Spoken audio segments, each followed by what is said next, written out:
स्वागत आहे तुमचे 30 दिवसांच्या ग्रॅटिट्यूड प्रॅक्टिसमध्ये. आजचा 10वा दिवस आहे. आजचा विषय आहे प्रत्येकासाठी जादूचे धुलीकरण. सेंट ॲम्ब्रोस धर्मशास्त्र अभ्यासक आणि कॅथलिक मुख्य धर्मोपदेशक असे म्हणतात, कृतज्ञतेची परतफेड करणे यापेक्षा दुसरं कोणतंही काम अधिक तातडीचं असू शकत नाही. प्राचीन आध्यात्मिक शिकवण सांगते की जेव्हा तुम्ही दुसऱ्या व्यक्तीला मनापासून भरभरून काही देता, त्याच्या शतपटीने ते तुम्हाला परत मिळते. म्हणूनच तुमच्या आयुष्यात दुसऱ्या व्यक्तीकडून काही मिळाले तर त्याबद्दल कृतज्ञ असणे आणि लगेचच त्याचे आभार मानणे हे तातडीचे तर आहेच, पण तुमच्या आयुष्यात सुधारणा घडून येण्यासाठी ते अत्यंत महत्त्वाचे देखील आहे. कृतज्ञता ही एक शक्तिशाली ऊर्जा आहे आणि या ऊर्जेला तुम्ही जी दिशा द्याल त्या दिशेने ती जाते. कृतज्ञतेची ऊर्जा चमकणाऱ्या जादूच्या धुलीकरणासारखी दिसते. असे जर तुम्हाला वाटत असेल तर जेव्हा कोणाकडून तुम्हाला काहीतरी मिळते त्यावेळी तुम्ही जी कृतज्ञता व्यक्त करता तेव्हा शब्दशः तुम्ही त्या व्यक्तीवर जादूच्या धुलीकरणाचा शिडकाव करता. जादूच्या धुलीकरणामधील शक्तिशाली सकारात्मक ऊर्जेचा ज्याच्यावर तुम्ही शिडकाव कराल त्याच्याजवळ ती पोहोचते आणि त्याच्यावर परिणाम करते. प्रत्येक दिवशी लोकांच्या इतर अनेक लोकांशी संपर्क येत असतो.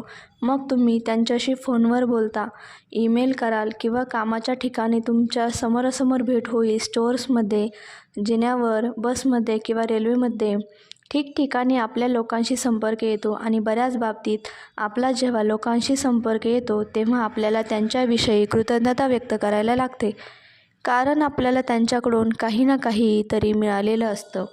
एखाद्या विशिष्ट दिवसाचा विचार करा आणि त्या दिवशी तुम्ही किती जणांशी समोरासमोर भेट झाली ती आठवा.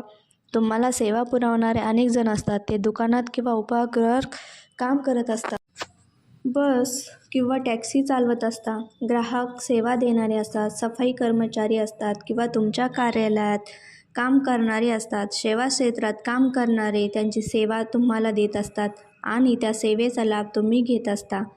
त्यांनी दिलेल्या सेवेच्या बदल्यात तुम्ही जेव्हा त्यांचे आभार मानत नाही तेव्हा चांगल्या गोष्टीचा तुमच्या आयुष्यातील प्रवेशच तुम्ही रोखून धरता. आपली वाहतूक व्यवस्था सुरळीतपणे चालावी यासाठी तिची देखभाल, दुरुस्ती करणाऱ्या कामगारांचे काम आठवा. वीज, गॅस, पाणी आणि रस्ते यासारख्या उपयुक्त सेवा सुरळीतपणे चालवणाऱ्या कामगारांचा विचार करा. जगातल्या स्वच्छता आणि सफाई कामगारांच्या कामाचा विचार करा. आपले रस्ते, सार्वजनिक स्नानगृह, रेल्वे, बस, विमाने, रुग्णालये, उपाहारगृह, सुपरमार्केट आणि कार्यालयीन इमारतीमधील स्वच्छता करण्याचे काम हे कर्मचारी करत असतात. या सगळ्यांचे वैयक्तिकरित्या तर तुम्ही आभार मानू शकत नाही, मात्र पुढील वेळी त्यातला एखादा तुमच्याजवळून जात असेल तर आभारी आहे असे म्हणून जादूच्या धुलीकरणाचा त्याच्यावर शिडकाव करू शकता. आणि पुढील वेळी जेव्हा तुम्ही स्वच्छ टेबलावर बसाल किंवा स्वच्छ पदपथावरून चालाल किंवा चकचकीत फरशीवरून चालाल त्यावेळी हे सर्व स्वच्छ ठेवणाऱ्याविषयी कृतज्ञता व्यक्त करा. हॉटेलमध्ये किंवा उपाहारगृहात गेल्यानंतर तिथे तुम्हाला सेवा देणाऱ्या प्रत्येक व्यक्तीवर जादूच्या धुलीकरणाचा शिडकाव करा आणि आभारी आहे असे म्हणा. तुमचा टेबल स्टाफ करणारा, तुम्हाला खाद्यपदार्थांचं मेनू कार्ड देणारा, तुमची खाद्यपदार्थाची ऑर्डर्स घेणारा, तुमचा ग्लास पाण्याने भरणारा या सगळ्यांकडून तुम्ही सेवा घेत असतात. तुम्ही सांगितल्याप्रमाणे जेवण आणून देणारा, खाऊन झाल्यावर टेबल स्वच्छ करणारा, बिल आणून देणारा, तुमचे बिलाचे पैसे घेऊन जाऊन सुट्टे पैसे आणून देणारा, या सगळ्यांनी दिलेल्या सेवेमुळे तुमचा हॉटेलमधील हा काळ चांगला जातो. म्हणून या प्रत्येक वेळी दिल्या जाणाऱ्या सेवेबद्दल जादूच्या धुलीकरणाचा शिडकाव करत आभारी आहे असे म्हणा. तुम्ही जर स्टोअर किंवा सुपरमार्केटमध्ये खरेदी केली तर बाहेर पडताना तुम्हाला ज्याने सेवा दिली, किराणा वस्तू बांधून दिल्या, त्याच्यावर जादूच्या धुलीकरणाचा शिडकाव करा आणि आभारी आहे असे म्हणा. आपल्या आयुष्यातील प्रत्येक प्रसंग महत्त्वाचा असतो. विमान प्रवासाचं उदाहरण घेऊ. तुम्ही विमानतळावर येता त्यावेळी तुमच्या सामानाची तपासणी वगैरे होऊन तुमचं चेक इन होऊन तुम्हाला विमान जेथून सुटणार आहे तिथे जायला परवानगी दिली जाते. तिथे सुव्यवस्थेचे लोक असतात. तुमचे तिकीट तपासले जाते आणि विमान प्रवेश करत असताना विमानाचा जो कर्मचारी वर्ग असतो तो तुमचं स्वागत करतो.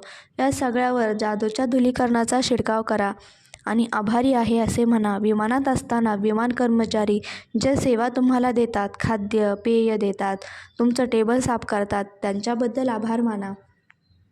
आपला प्रवास पूर्ण झाल्यानंतर विमानातून बाहेर पडताना विमान कंपनी, विमानाचा कॅप्टन, त्यांचे सहकारी, तुम्ही त्यांच्याबरोबर प्रवास केल्याबद्दल तुमचे आभार मानतात. तेव्हा तुम्ही त्यांच्याबद्दल कृतज्ञता व्यक्त करून आभारी आहे असं म्हणा. प्रत्येक वेळी विमान प्रवास पूर्ण करून इच्छित स्थळी तुम्ही जेव्हा सुखरूपपणे उतरला तेव्हा अगदी मनापासून आभारी आहे असे म्हणा. कारण असं एका ठिकाणावरून दुसरीकडे हवेतून जाणं हा खरोखरच चमत्कार नाही का? या चमत्काराबद्दल आभार माना. कामाच्या ठिकाणी तुम्हाला मदत करणाऱ्या, मग ते कारकुनी काम करणारे कर्मचारी असतील, स्वागत कर्मचारी असतील, उपाहारगृहातील काम करणारे असतील, स्वच्छता करणारे, ग्राहक सेवा देणारे किंवा कोणत्याही कामातील तुमचे सहकारी असतील, त्यांच्या सहकार्याबद्दल कृतज्ञता व्यक्त करा. जादूच्या धूलीकणांचा शिडकाव त्यांच्यावर करा आणि आभारी आहे असे म्हणा. ते सर्वजण तुम्हाला सेवा देतात, त्याच्याबद्दल सातत्याने तुम्ही त्यांच्याबद्दल कृतज्ञता व्यक्त करणं योग्यच आहे. त्यासाठी ते लायक आहेत. दुकानात काम करणारे मदतनीस, हॉटेलमध्ये काम करणारे स्त्री पुरुष लोकांना सेवा देण्यासाठी खूप मेहनत करत असतात. लोकांना सेवा देण्याचं काम त्यांनी निवडलं आहे. हे काम करताना त्यांना सर्व प्रकारच्या लोकांना सामोरे जावे लागते. वेगवेगळ्या स्वभावाची माणसं असतात, काही कृतज्ञ देखील असतात. पुढच्या वेळी तुम्हाला सेवा देणाऱ्या व्यक्तीबद्दल विचार करा. ती आईवडिलांचा लाडका मुलगा किंवा लाडकी मुलगी असेल, ज्याची जागा दुसरे कोणी घेऊ शकणार नाही, असा भावंड तो असेल. काम करणारे कोणी आई किंवा वडील असतील, ज्यांच्यावर कुटुंब, मुलं बाळं अवलंबून असतील. कोणी जोडीदार किंवा मित्र त्यांच्यावर किंवा तिच्यावर मनापासून प्रेम करत असेल. हा सगळा विचार केल्यानंतर तुम्ही त्यांच्याबद्दल दयाळूपणा आणि सहनशीलता बाळगणं उचित ठरेल. कधीकधी एखाद्या ठिकाणी सेवा देताना एखादी व्यक्ती तुमच्याशी उद्धटपणे वागेल, तुमच्याकडे जेवढं लक्ष द्यायला हवं तेवढं देणार नाही. अशा परिस्थितीत त्या व्यक्तीबद्दल तुम्ही कृतज्ञता व्यक्त करणं हे जास्त आव्हानात्मक असतं. पण तुमची कृतज्ञता दुसऱ्या व्यक्तीच्या वागणुकीवर अवलंबून असता कामा नये. पुढची व्यक्ती कशीही वागली तरी तुम्ही कृतज्ञतेनेच वागा.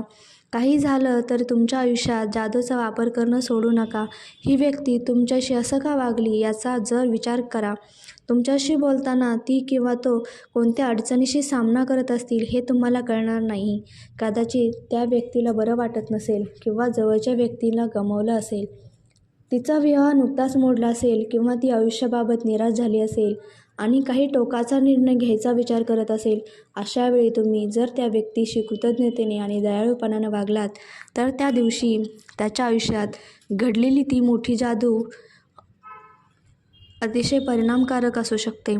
दयाळूपणे वागा आणि कारण तुम्हाला भेटणारी प्रत्येक व्यक्ती अवघड लढाईला तोंड देत असते, असे फिलो ऑफ अलेक्झांड्रिया हे तत्त्वज्ञान व्यक्ती असे म्हणत आहेत.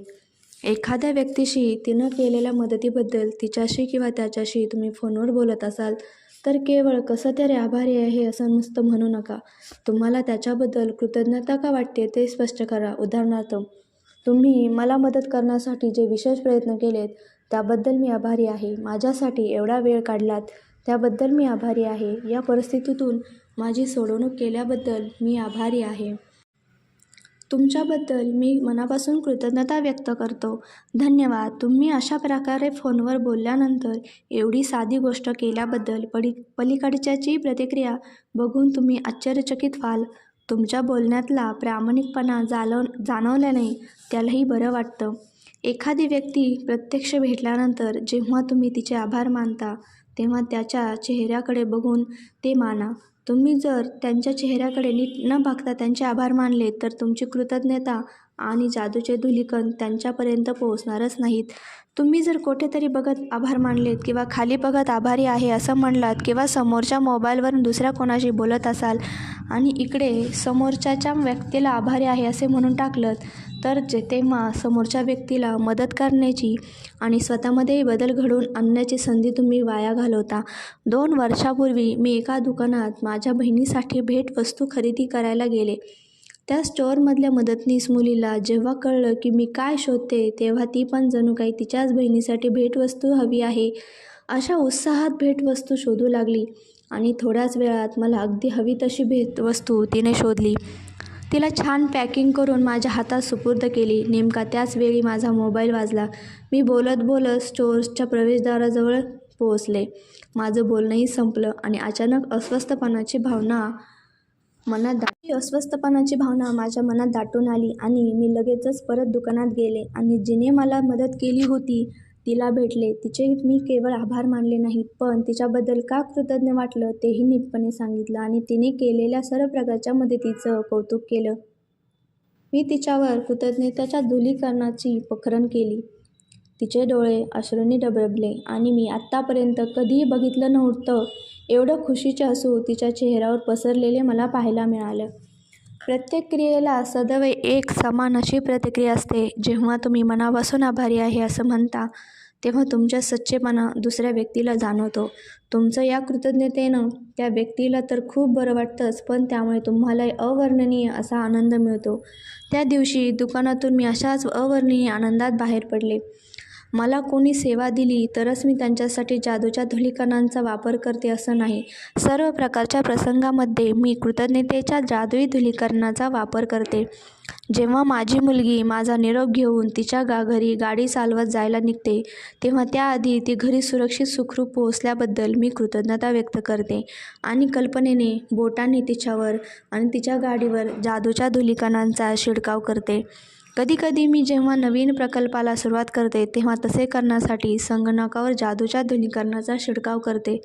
तर कधीतरी मला हवी ती विशिष्ट गोष्ट खरेदी करण्यासाठी मी जेव्हा दुकानात जायला निघते तेव्हा निघण्यापूर्वी दुकानाच्या मार्गावर जादूच्या धुलीकणांचा शिडकाव करते. माझी मुलगी गाडी चालवताना जादूच्या धुलीकणाचा वापर करते. त्याचवेळी तिच्या शेजारून गाडी चालवणारा जर ताणाखाली दिसत असेल आणि वेगाने गाडी चालवत असेल तर ती त्यालाही बरं वाटावं आणि त्यानं सुरक्षितपणे गाडी चालवावी यासाठी त्याच्यावरही जादूच्या धुलीकणांचा शिडकाव करते. आज कृतज्ञतेच्या जादुई धुलीकणांना तुमच्यासोबत घेऊन विविध सेवा क्षेत्रात काम करणाऱ्यावर तिचा वापर करा. त्या प्रत्येकाला आभारी आहे असं म्हणून त्याच्यावर जादूच्या धुलीकणांचा शिडकाव करण्याची एकही संधी आज सोडू नका. आजपासून तुमच्या फायद्यासाठी तुम्हाला वेगवेगळ्या सेवा देणाऱ्या किमान 10 लोकांचे आभार माना.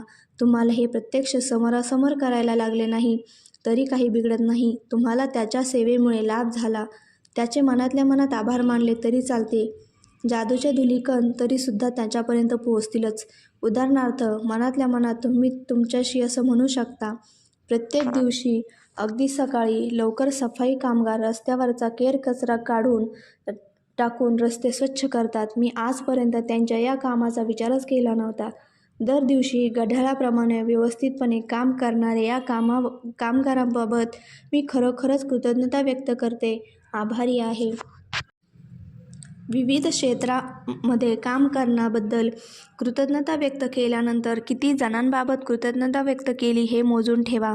म्हणजे वेगवेगळ्या सेवा क्षेत्रात काम करणाऱ्या 10 व्यक्ती झाल्या हे तुमच्या लक्षात येईल. त्या सगळ्यांवर मग तुम्ही कृतज्ञ जादुई धुलीकणांचा शिडकाव करा. या लोकांचे आभार मानत असताना कल्पनेने जादूचे धुलीकण त्यांच्यावर पसरत असताना या धुलीकणामुळे नेमके काय होते याचे एक अदृश्य चित्र कृतज्ञतेच्या शक्तीमुळे तुमच्या मनात तयार होते.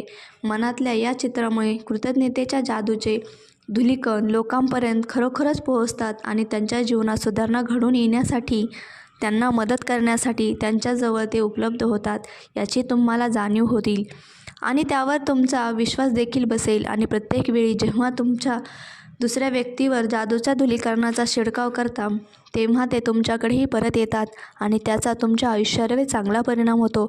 आता जर तुम्ही घरी असाल तर शांत बसा, पेन आणि वही घ्या किंवा संगणकावर बसा. जरा विचार करा, तुमच्यासाठी किती जणांना कोणकोणत्या सेवा दिल्या ते प्रसंग आठवा. कदाचित कोणी फोनवरून बोलल्यामुळे तुमचं काम झालं असेल. एखाद्या कुशल कारागिराने तुमची अडचण सोडवण्यासाठी तुम्हाला मदतीचा हात दिला असेल किंवा तुम्हाला टपाल आणून देणाऱ्यानं चांगलं काम केलं असेल किंवा केर कचरा घेऊन जाणाऱ्यांनी किंवा त्याचा पुनर्वापर करणाऱ्या संस्थांनी किंवा तुमच्या जवळच्या दुकानातल्या सहाय्यकाने चांगली कामगिरी केली असेल. सेवा क्षेत्रात काम करणाऱ्याने तुम्हाला अशा प्रकारे मदत केलेले 10 उदाहरणांची एक लेखी यादी बनवा आणि त्या प्रत्येक उदाहरणावर जादूचे धुलीकण सोडा आणि आभारी आहे असे म्हणा. उद्याची कृती आजच वाचा, कारण त्या कृतीला 11व्या दिवशी सकाळी तुम्ही झोपेतून जागे झाल्या लगेचच सुरुवात करायची आहे. आजची जादूची कृती क्रमांक 10. प्रत्येकासाठी जादूचे धुलीकरण. 10 वरदानांची यादी तुम्हाला करायची आहे आणि त्याबद्दल कृतज्ञता का वाटते हे लिहायचे आहे. प्रत्येक वरदान वाचल्यानंतर आभारी आहे, आभारी आहे, आभारी आहे असे म्हणायचे आहे. तुम्हाला शक्य असेल तेवढी कृतज्ञता त्या 10 वरदानांबद्दल करायची आहे. आणि त्यानंतर आज तुमच्या फायद्यासाठी ज्यांनी ज्यांनी त्यांच्या सेवा तुम्हाला पुरवल्या अशा 10 जणांची कामं आठवायची आहेत. त्याचे प्रत्यक्ष किंवा शक्य नसेल तर मनातल्या मनात आभार मानायचे. त्यांच्यावर जादूच्या धुलीकरणांचे प्रकरण करायचे आहे. त्यांच्या सेवेबद्दल कृतज्ञता व्यक्त करायची आहे. आणि आज रात्री झोपी जाण्यापूर्वी जादूचा दगड एका हातात घेऊन आणि दिवसभरात घडलेल्या सगळ्या चांगल्या गोष्टीबद्दल आभारी आहे हे शब्द उच्चारायचे आहेत. उद्याच्या 11व्या दिवसाची जादूची कृतीबद्दल आपण थोडेसे आज माहिती करून घेणार आहोत. उद्या सकाळी उठल्यानंतर कोणती जादूची सराव करायचा आहे ते आपण पाहूयात. दुसऱ्या दिवशी सकाळी तुम्ही जेव्हा झोपेतून जागे होणार आहात तेव्हा कोणती गोष्ट करण्यापूर्वी प्रत्येक गोष्टीचे आभार व्यक्त करा आणि जादूचे शब्द उच्चारा. तुम्ही डोळे उघडल्यापासून सर्व काम करण्यापासून सर्व गोष्टीला स्पष्ट करताना जेव्हा तिचा वापर केला त्या प्रत्येक गोष्टीचे मनातल्या मनात आभारी आहे असे म्हणा. ही सराव तुम्हाला सकाळी उठल्यापासून करायचा आहे. तुम्ही उठल्यानंतर ज्या ज्या गोष्टीला हात लावणार आहात अशा प्रत्येक गोष्टीचे आभार तुम्हाला व्यक्त करायचे आहेत. तुम्ही आज जादूची कृती प्रत्येकासाठी जादूचे धुलीकरण या प्रॅक्टिसमध्ये